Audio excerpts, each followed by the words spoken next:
how many red cows were there so far? So the Midrash and many of the Mefarshim, the Gemara bring down there were nine. 9 red heifers, 9 paradumas. The 10th will be with the Mashiach. So the discussion today is how long did each one of them last? Who were the people that did them? So let's take a look. B'Mishnah Masechet Para, Perek Gimel, Mishnah Hey, Nimnu Kol HaKohanim Gedolim Shasu Paradumat. All the Kohanim Gedolim that did this paraduma. Mizman Shinistavu Aliyah, from the time that it was done. So the first person to do it was not a Kohen Gadol, unless you're going to include Moshe Rabbeinu as a Kohen Gadol. V'zeh Lashon HaMishnah. Umi Asa, who did them? Harishona Asa Moshe. The first was Moshe. Shaniya Asa Ezra. Second was Ezra. That was at the time when they were in Bavel, coming back for the second temple. V'chamesh me'Ezra ve'elach. 5 from Ezra onward. Divrei Rabbi Meir. That's Rabbi Meir. So using that count, you have only 7. V'chachamim omrim. The rabbis say Sheva me'Ezra ve'elach. They say 7 from Ezra onwards, and that would make it 9. Umi Asa, and who did them? Shimon HaSadik. B'Yochanan Kohen Gadol, that was the third. Asu Shnaim, they did each 2. Ehel Enai ben Hakof, V'Chanam El HaMitzri, they each did 1. V'Yishmael ben Fi'ani also did 1. Asu Achat. Mevo'ar Devar Pele. שמן הפרה שנעשתה על ידי משה רבנו, לא נעשתה פרה נוספת במשך כל תקופת ירושת הארץ ובית המקדש הראשון עד עזרא ושהיה בתחילת בית שני. זאת אומרת שפרה אחת הספיקה לעם ישראל קרוב ל1,000 שנה. So what he says unbelievable is that from the time Moshe Rabbeinu did it until Ezra, you had almost 1,000 years, 900 something years, that they used one cow. Now it's important to note that it's not just a cow that was burnt.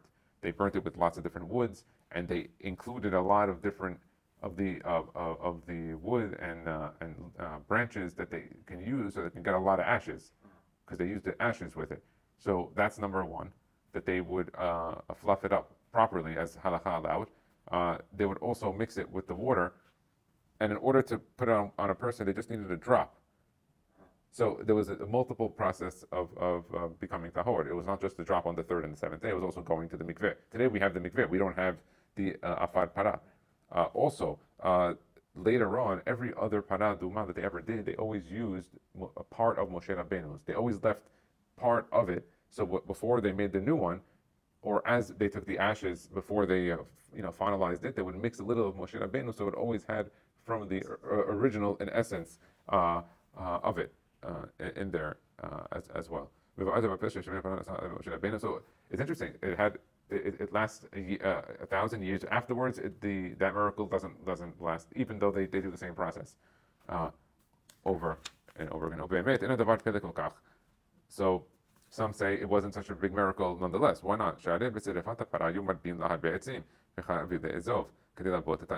He said because it's well known that they would put a lot of wood and ezov, it's hyssop in there to do it. Like it says, לה עצים ובתוספתא מסכת פראיתא אמר רבי יהודה אף כשהיו מרבים לא היו מרבים אלא חבילי אזוב שעפרן מרובה ויפה. They would put a lot of the ezov, which is the hyssop, which is the zatar. Why? Because when it burns, the ashes is a lot, and it's a nice ash that works well, I guess, with the mixing for the paraduma. There was a special concoction in order to do this paraduma. It wasn't just burning the animal, and obviously it wasn't burning it while it was alive. They did shechita on the animal, for sure.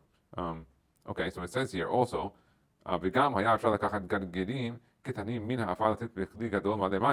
furthermore, he said once there was the whole bucket of the ashes, you were able to take a huge bucket of spring water and just take a little tiny bit of the ash and throw it into the whole bucket, and the whole bucket was now okay, where every single one drop on a person was sufficient. It didn't need a lot. You just took, from the branches, and they would just, give the sprinkle. Interesting. And just a little drop was enough, like the Rambam wrote down, Hilchot Paraduma, Perek Yud, Halakha Chet. וראה מה שכתב הרמב"ם שם, פרק ג' הלכה ד', ו9 פרות אדומות נעשו משנצטוו במצווה זו. There were 9 cows, red cows that we had, that we've done, עד שחרב הבית השנייה, until the second temple destruction we've had 9.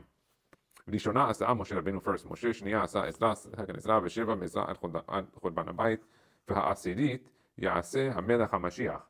The 10th will be through the Mashiach, מהרה יגלה אמן כן יהי רצון, and he will come quickly in our time.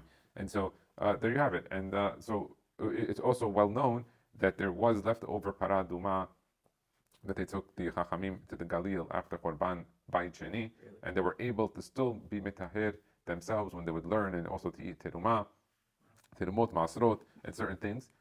They still had it with them, and they kept it for a few hundred years after Korban Bayit. They still had the process in place. They tried to keep whatever they can keep.